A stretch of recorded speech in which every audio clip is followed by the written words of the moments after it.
के अनुसार राहुल गांधी की लोकसभा की सदस्यता समाप्त कर दी गई। आपको मैं याद दिलाना चाहता हूं, सर्वोच्च न्यायालय ने जनप्रतिनिधि अधिनियम धारा 8(4) को असंवैधानिक करार दिया था। तब आपको याद भी होगा कि आपराधिक मामलों में दोषी सांसदों को लोकसभा में तत्काल डिस्क्वालिफिकेशन के लिए तत्कालिक प्रधानमंत्री माननीय मनमोहन सिंह जी ने जनप्रतिनिधि अधिनियम representation of people act bill लेके आए थे। ये बिल एक सुरक्षा कवच की तरह रहता, मगर 27 जुलाई 2013 का वो काला दिन भी याद होगा जब राहुल गांधी ने देश के प्रधानमंत्री का अपमान करते हुए बीच प्रेस कॉन्फ्रेंस में अध्यादेश की प्रति फाड़ दी थी। आज 10 साल बाद वही गलती राहुल गांधी के मार्ग में बाधक बनी हुई है। राहुल गांधी का अहंकार बार बार प्रधानमंत्री की पद को गरिमा को तार तार करने का काम किया है। चाहे मनमोहन सिंह का अध्यादेश फाड़ना हो, चाहे माननीय मोदी जी को जाति सूचक टिप्पणी बिलो द बेल्ट वाली राजनीति राहुल गांधी की आदत बन चुकी है। मोदी सरनेम पर जो उन्होंने टिप्पणी की वो न केवल अमर्यादित बल्कि वर्ग विशेष को आहत करने वाली है। इस मामले में सूरत जिला अदालत ने उन्हें दोषी करार देकर 2 साल की सजा सुनाई और अयोग्यता पर कानून संविधान के अनुच्छेद 101 के आधार पर दोषी पाए सांसद की सदस्यता जो स्वतः खाली हो जाती है, खाली हो गई। आज लोकसभा में राहुल गांधी की सदस्यता समाप्त होने के बाद कांग्रेस पार्टी अमर्यादित शब्दों का उपयोग करके पिछड़े वर्ग की भावना को आहूत करने वाले राहुल गांधी की बचाव में लगी हुई है। जिस व्यक्ति के मन में लोकसभा के सत्ता पक्ष के नेता का सम्मान न हो, उसका अपमान करना आदत बन गई है। ऐसे व्यक्ति को संसद में बने रहने का अधिकार नहीं है, इसलिए उनकी सदस्यता समाप्त होना ये बाकी लोगों के लिए एक सबक होगी। ये जो आज घटनाक्रम हुआ है डॉक्टर साहब, सदस्यता खत्म होने के बाद कांग्रेस का जो प्रदर्शन था और एक तरफा गिरफ्तारी हुई है जो भारतीय जनता पार्टी के कार्यकर्ताओं की, उसको किस रूप में देख रहे हैं? जिस प्रकार इस घटना की प्रतिक्रिया आ रही है, ये न संविधान को मानते, न कानून को मानते, न कायदा को मानते, न न्यायालय का सम्मान करते।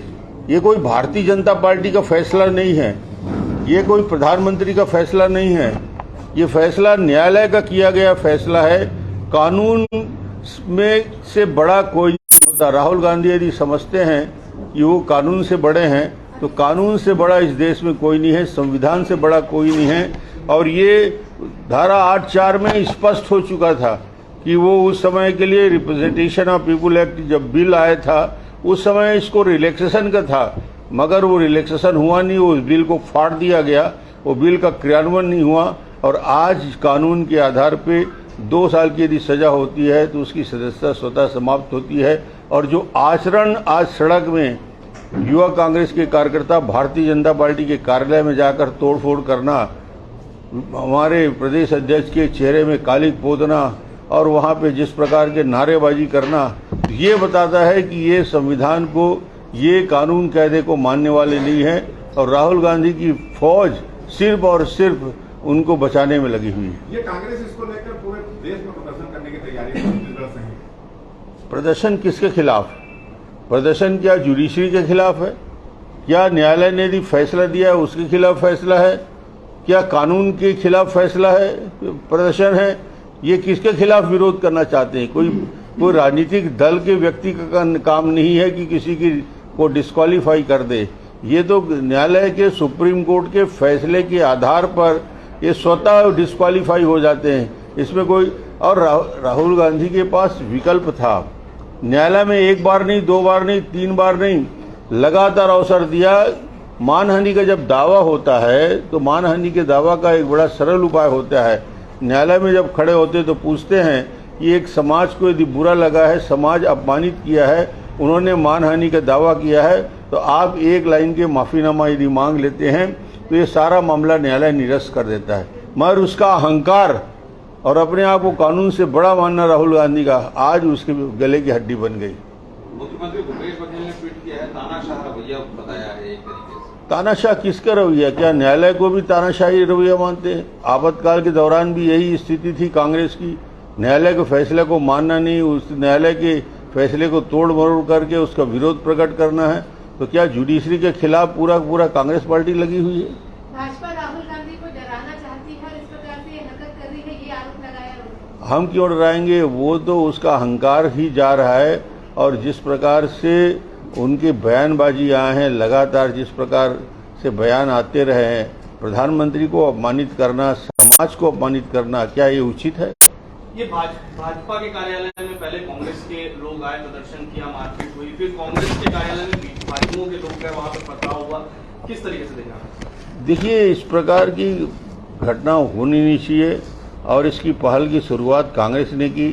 ये उचित नहीं मानता मैं इस प्रकार की घटना को। ये आगे क्या करेंगे, क्योंकि लगातार अब वो प्रदर्शन कर रहे हैं, उग्र प्रदर्शन भी देखने को मिल रहा है, भाजपा आगे क्या करेगी? नहीं, भारतीय जनता पार्टी के कार्यकर्ताओं को छत्तीसगढ़ में तो प्रताड़ित करने का काम है। बहाना कुछ भी हो, सिर्फ और सिर्फ भारतीय जनता पार्टी कार्यकर्ताओं को प्रताड़ित करते हैं। ये 1-2 दिन आंदोलन करेंगे और क्या होगा। अमित शाह भी आए हुए छत्तीसगढ़ में। अमित शाह जी का कार्यक्रम है और जगदलपुर में है, और सीआरपीएफ के फंक्शन में आए हुए हैं, तो आवश्यक बैठक भी वहाँ पे लेंगे। तो उनकी उपस्थिति से निश्चित रूप से फोर्स को ताकत मिलेगी। सर, कांग्रेस ने एक और गंभीर मुद्दा उठाया। उन्होंने कहा है कि जयराम रमेश ने कि हाईकोर्ट में जाने का मौका दिए बगैर इस तरह की दरखास्तगी कर दी गई सरकार। ये कानून में ऐसा ही डेफिनेशन लिखा हुआ है। जयराम रमेश ज़्यादा पढ़े लिखे हैं, समझदार हैं, मगर कानून ये कहता है उनको गिरफ्तारी से बचने के लिए समय मिला है। 1 महीने के अंदर वो अपनी गिरफ्तारी के लिए जमानत ले लें, मगर बाकी विषय की प्रक्रिया तो कानून सम्मत है। केंद्रीय गृह मंत्री अमित शाह जी का जो बस्तर दौरा है, उसमें पार्टी की भी बैठक लेते हैं, चुनावी लिहाज से कैसे देखते हैं? कोई पार्टी की बैठक नहीं है, विशुद्ध रूप से सरकारी कार्यक्रम है।